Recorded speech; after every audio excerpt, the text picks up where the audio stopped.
Welcome, friends. Uh, Today we will be discussing a topic called principal component analysis. It is an extremely useful topic nowadays to conduct research work or to do project work, and even uh, for the professionals, for the business analytics professionals. This is very important topic. Uh, why this is very important, you can understand if I go through the topic of principal component analysis. So first, have a look at the definition of principal component analysis. Principal component analysis, or PCA in short form, it is a technique for reducing the dimensionality of data sets, increasing interpretability, but at the same time minimizing information loss. It does so by creating new uncorrelated variables that successively maximize variance.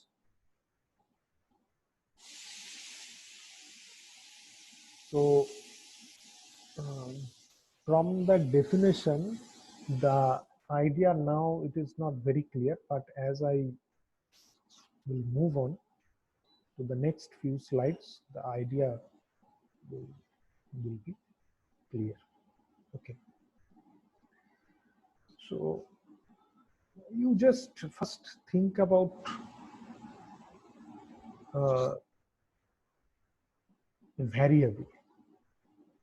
Okay. You first think of a variable.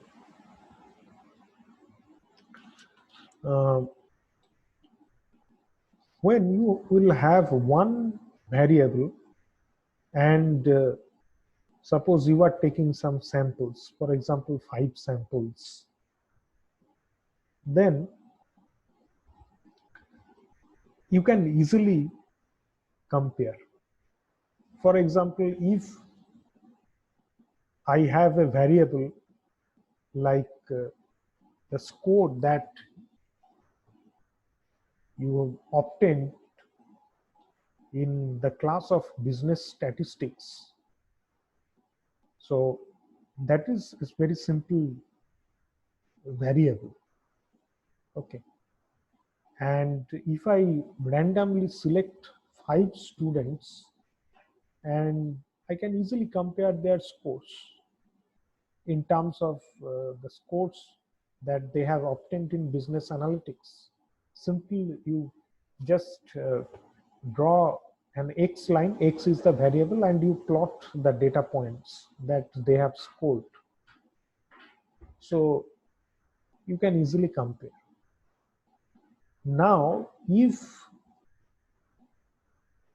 I take 2 variables, like for example, the scores that you have obtained in business business statistics, and also the scores x1 variable and x2 variable, the score that you have obtained in suppose OR or operations research.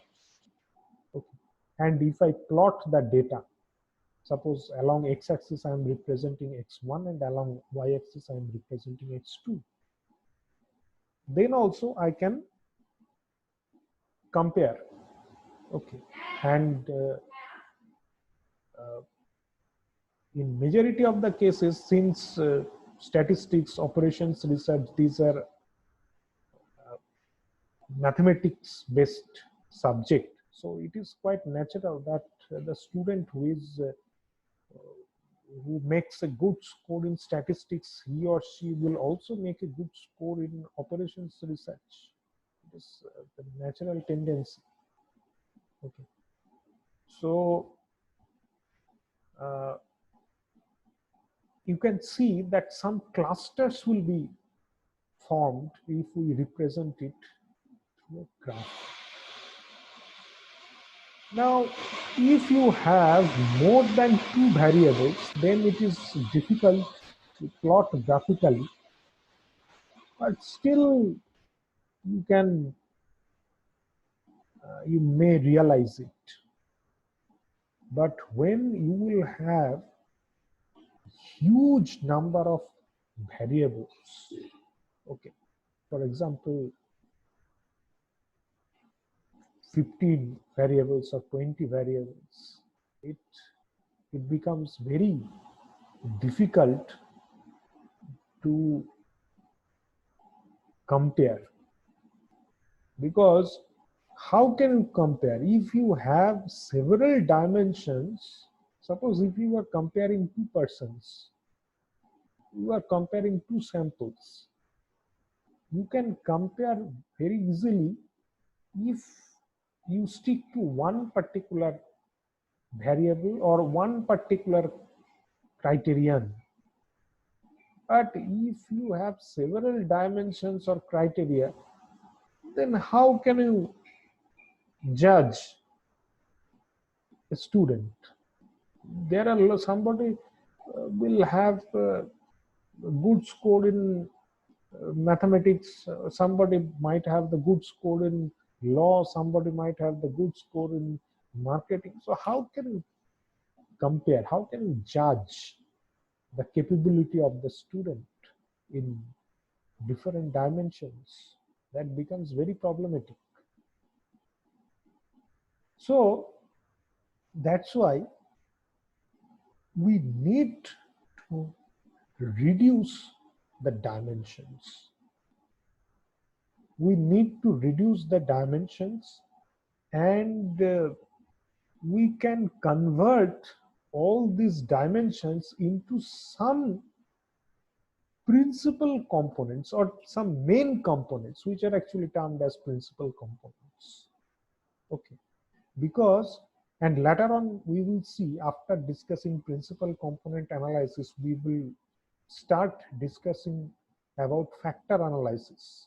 Okay, and these principal components, in case of factor analysis also can be performed using PCA or principal component analysis, and that case the principal components are termed as factors.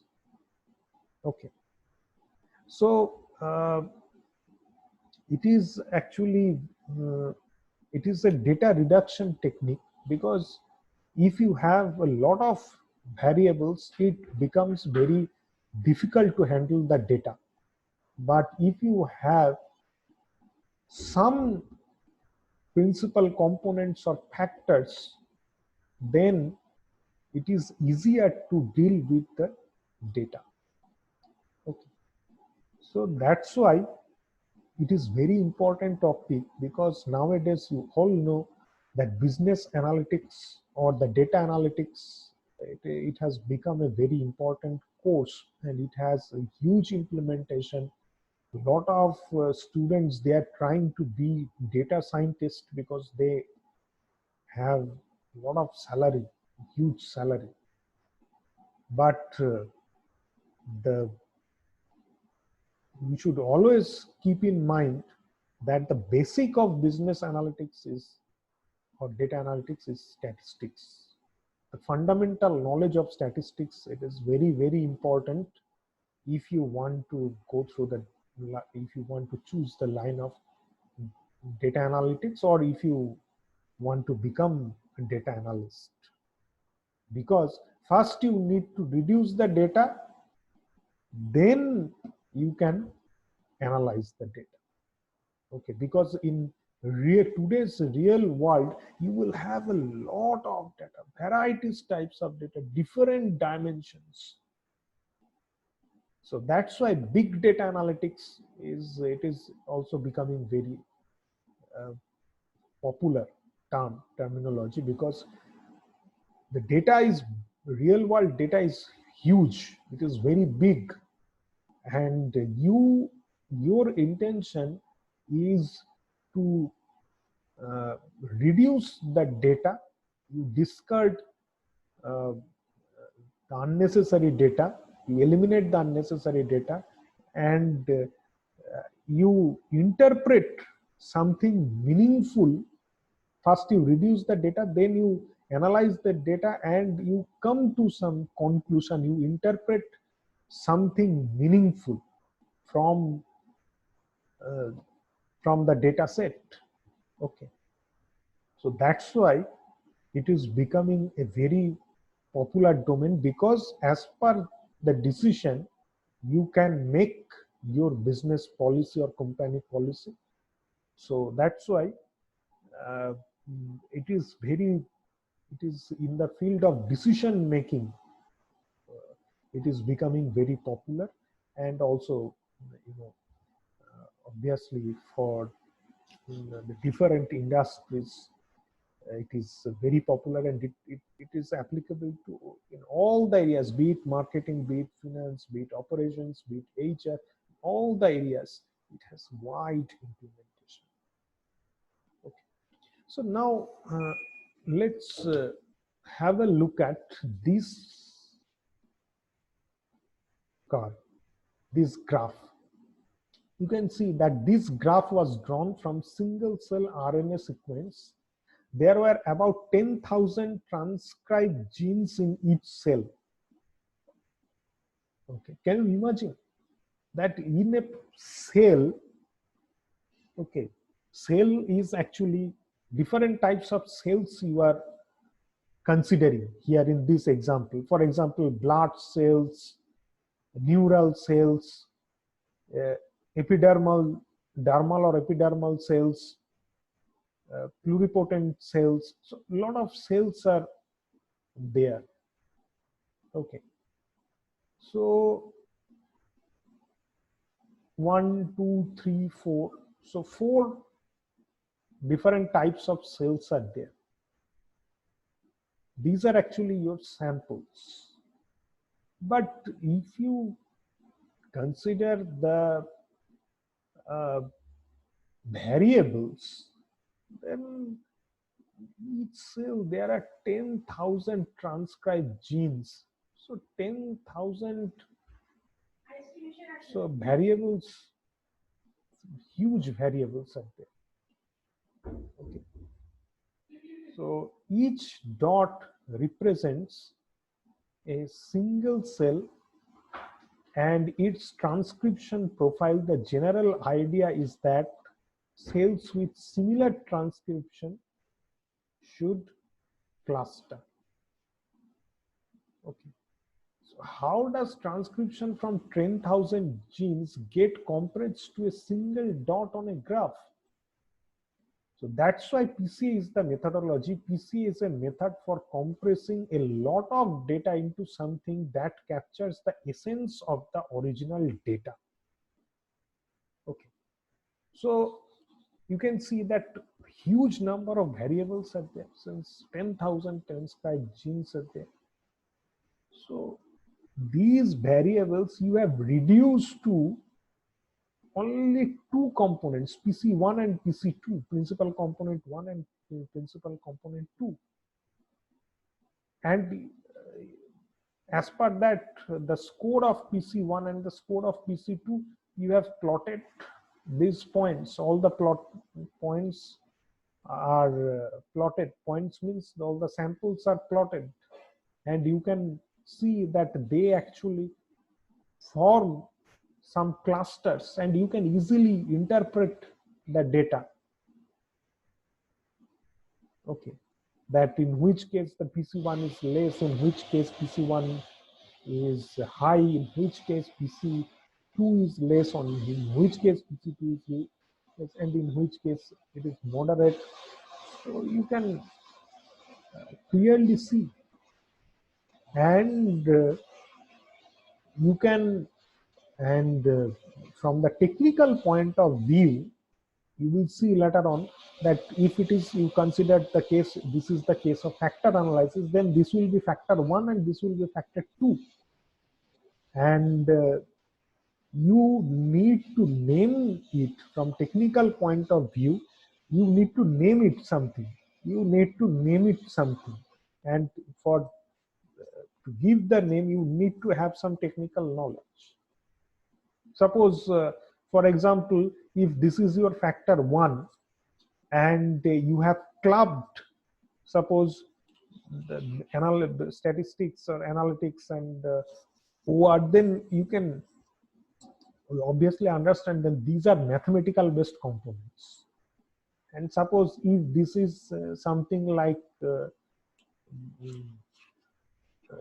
some English literature or some uh, other type of French language or Spanish language, if you express the factor 2 as the score that you have obtained uh, in those cases, so that you have accumulated by PC2 or factor 2, then you can easily understand these are literature based. This is the factor 1. This will be something which is based on mathematics, and the PC2 which will be something based on literature. Okay, that means you are basically grouping the variables based on the similarity of the variables. Okay, because I have previously stated that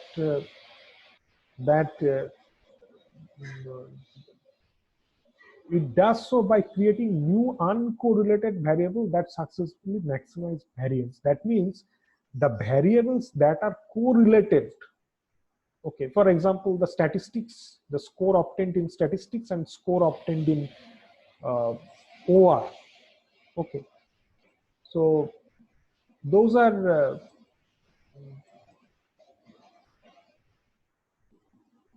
they are highly correlated. Okay, so the variables which have correlation in between within themselves, among themselves, so that you can, those variables you can group into a particular component, which we will see later on in case of factor analysis, that will be termed as factor. And similarly, but all the variables will not be correlated. Some variables will be correlated and will form a group, and some variables will combine, will have a correlation and form a group. Just like in a class, everyone cannot be very close friend. Some group become very close. Some students can become very close to each other and become a group. Some students, they are very close to each other and form a group. And in this way, different groups are formed in a class. Okay. And how the groups are formed? The groups are formed in that way where the people have some sort of similarity. Maybe their mother language is same. Maybe their hobbies are same.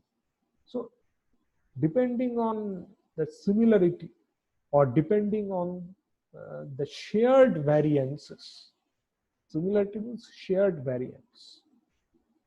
So they are grouped. Okay, the group is formed, but all the people, they will not form a group. And when the group is formed, those groups must not have correlation in between.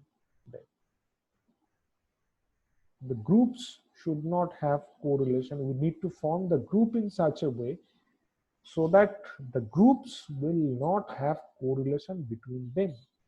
Just like here, the PC1 and PC2, they will not have correlation. Okay, so now let's take a look at this example.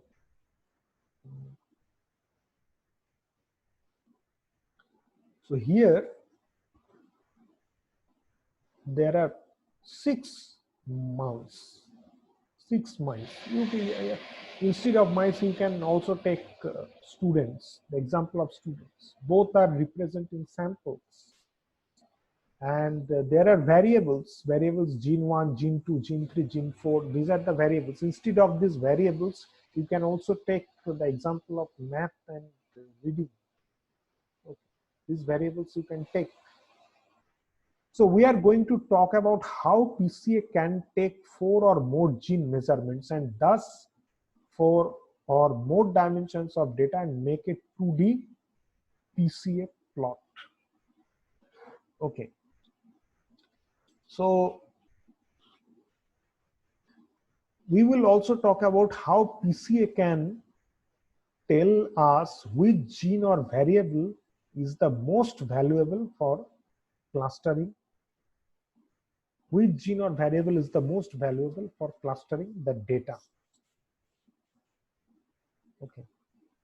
So you can see here that gene 1 and gene 2, okay, they have plotted and they have formed 2 different clusters. Okay. This is very easily understandable.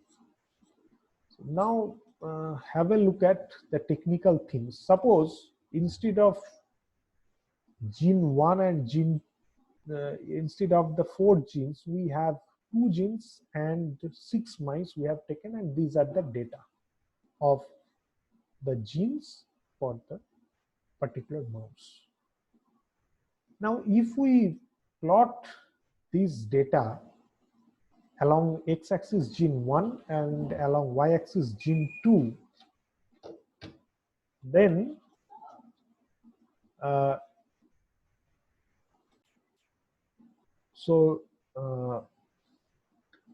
if you plot this data, this is the average of gene 1, and this is the average of gene 2 for all the 6 mice, and both of them, they intersect at this point. Okay. So with the average values, we can calculate the center of the data. Now we will shift the data so that the center is on top of the origin 0, 0 in the graph. So now we are taking this point here. Okay. So automatically these points will also move, and shifting the data did not change how the data points are positioned relative to each other. Okay, because their relative distance will remain same. Okay. So now that the data are centered on the origin, we can try to fit a line to it. We start by drawing a random line that goes through the origin. This is the random line. Then we rotate the line until it fits the data as well as it can, given that it has to go through the origin. Ultimately, this line fits best. So we can rotate the lines as long as we are getting the best fit line. So best fitted line is this, marking dot. But I am getting ahead of myself. First, we need to talk about how PCA decides if a fit is good or not. Okay. To quantify how good this line fits the data, PCA projects the data onto it. So how this is done? It is here. It can try to find the line that maximizes the distances from the projected points to the origin. Okay, you take a random line, then you take all these projections, that means perpendicularly you drop this point here, drop this point here, drop this point here, like this. So you take the sum of square distances. Okay, and you need to take the maximum distance. Ultimately, we end up with this line. It has the largest sum of square distances. And the link of the video that is also given here. On YouTube, you can go through the video. So now this line, the best fitted line, it has a slope of 0.25. So in other words, for every 4 units, that we go out along the gene 1 axis, we go up 1 unit along the gene 2 axis. Okay, this is 4 and this is 1. Okay, so that means that the data are mostly spread out along the gene 1 axis, because this is 4. So most spread out is here, and only a little bit spread out along the gene 2 axis. Okay, this is simply 1. So one way, this is very easy way to think about principal component 1 is in terms of cocktail recipe. To make PC1, this is your PC1, the best fitted line, which is termed as principal component 1. Mix 4 parts gene 1 with 1 part gene 2. Then you will get the PC1, this vector, principal component 1. The ratio of gene 1 to gene 2 tells you that gene 1 is more important when it comes to describing how the data are spread out. And mathematicians call this cocktail recipe a linear combination of gene 1 and gene 2. Okay, so this is actually known as linear combination. So now,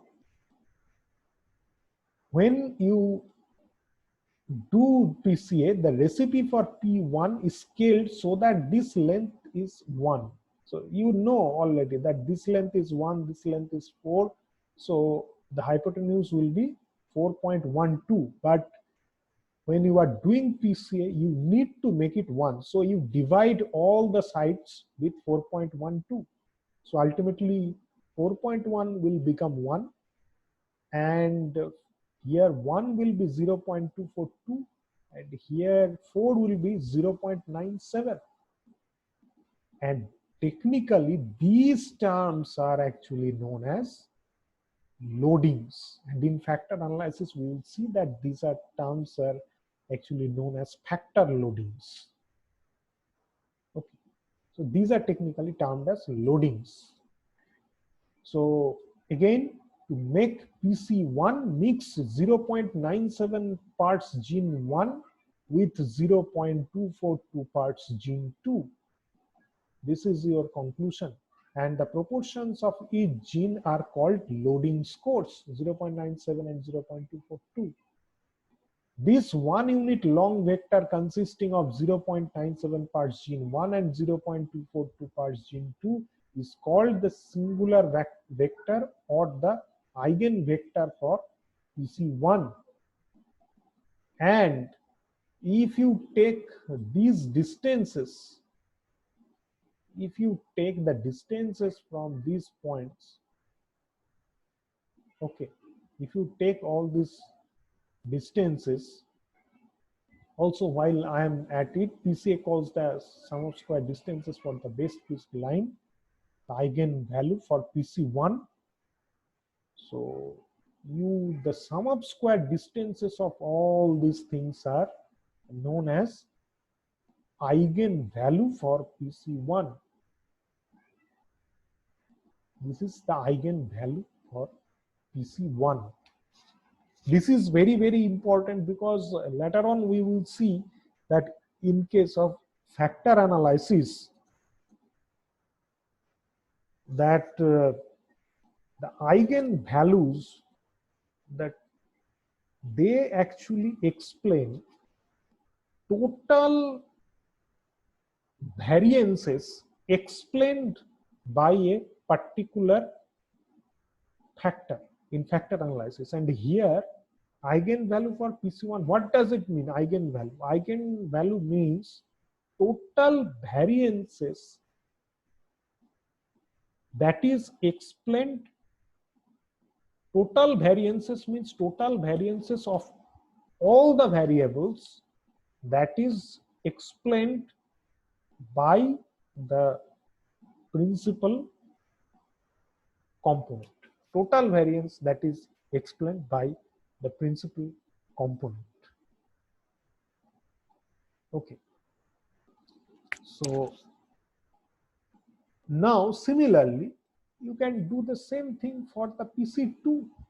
Similarly, the recipe for PC2 is, after drawing the perpendicular on PC1, it is -1 part gene 1 and 4 parts gene 2. Okay, this is -1 here, because this side is negative, this is 0, 0, this is 4. So this is the singular vector for PC2 or the eigenvector for PC2. These are the loading scores for PC2. -0.242 parts gene 1 and 0.97 part gene 2. Okay, in this case. So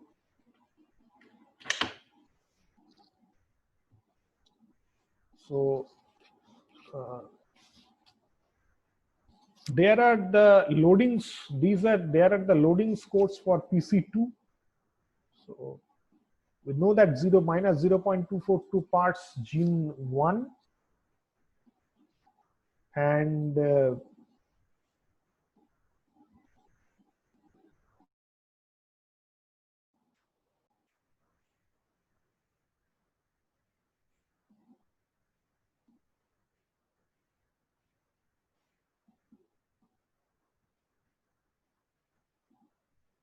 so here in this case, you can see that the sum of squared distances, this is sum of squared distances, this is for the sum of squared distances, these are the distances. The eigenvalue for PC2 is the sum of squares of the distances between the projected points and the origin. Okay, so this is the sum of squared distances, and this is the value, eigenvalue for PC2. This is the eigenvalue for PC2. Okay.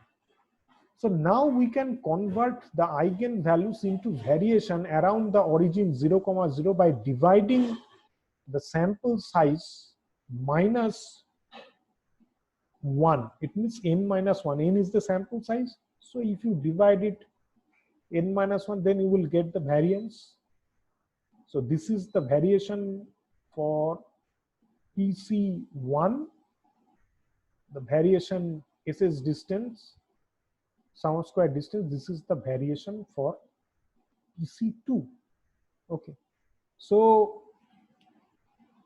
ultimately what you are getting the eigenvalues for all the principal components. Okay, now if instead of 2 genes or 2 variables, if you consider 3 variables, then there can be 3 principal components could be there. If you consider 4 variables, okay, so there could be 4 different principal components can be there. Okay, and initial, obviously initial, I am not talking about final, but initial. In case of factor analysis also, first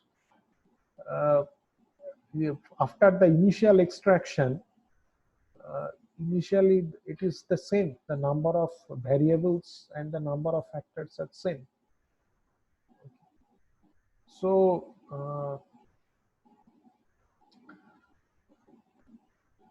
here actually so ultimately what you are doing here, you are sufficiently, you are reducing the your data points. You are sufficiently reducing your data points.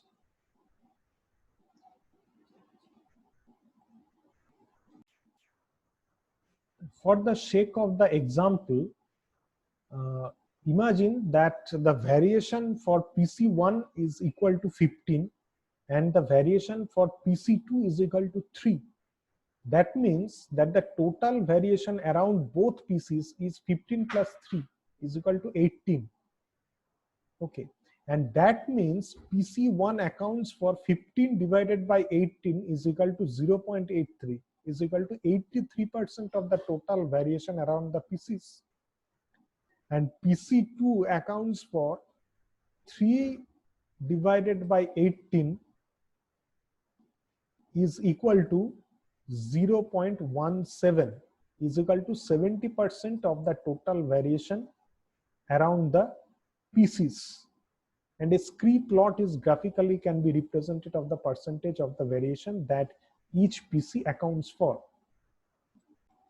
So what I would like to say and what is the interpretation of this is that usually you will see later on in case of factor analysis, because I'm again and again I am telling the factor analysis because we will be explaining factor analysis using the method of principal component analysis. There are obviously some other methods of factor analysis, but we won't discuss those methods. We will discuss only PCA because PCA is mostly used method.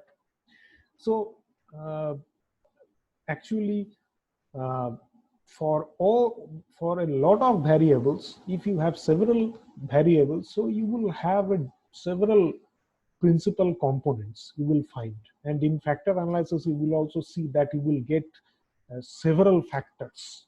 Okay, but I can show you here. I have a slide that is here. You can show you.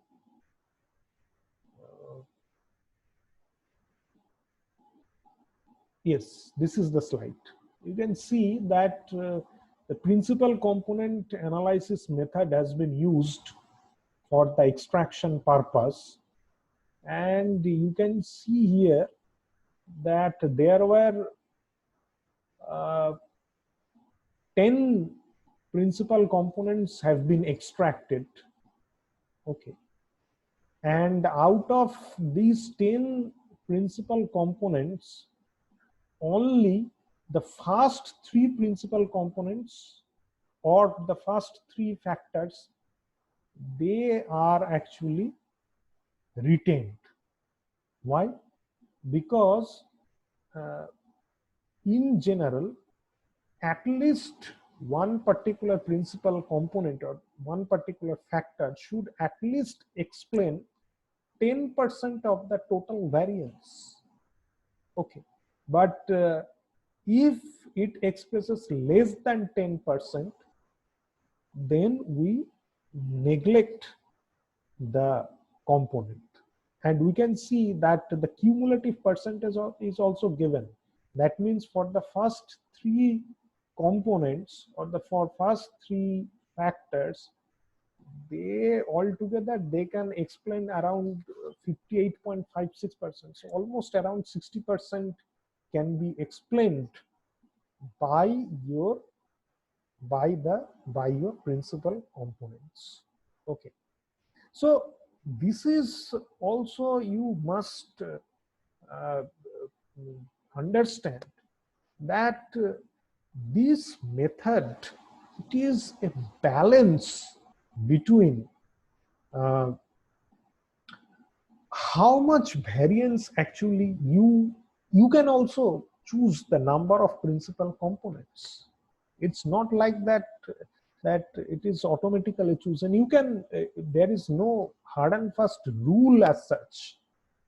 Okay, you need to decide it based on your own criteria, because see, you need to understand that if you have more number of principal components, for example, instead of 3, if you take 4 number of principal components, you can take it. The advantage of this is that you will be able to capture a lot of variances. You can see here that almost 67% of the variances of all the variables that will be explained by the four components. But the problem is that it is four number of principal components is difficult to handle as compared to three. If you have only three factors or three components, it will be easier. And again, suppose if you want to consider only two components, then it will be very easy for in terms of handling data, but only it will be capable to address 48.476% of variance of all the variables. So this is a trade-off between how much variance of the variables you want to capture in terms of or through your factors or principal components, and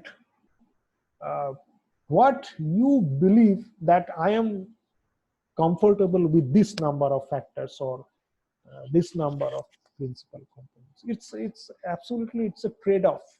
So it's based on your own choice. Okay. So hopefully the idea or the concept is clear. There are obviously some, this is the graphical method is easy to understand, but obviously the analytical methods are there by means of which the software, they actually compute your the loadings. So but this is the fundamental idea by means of which we can understand the concept of principal component. Okay, so thanks for watching.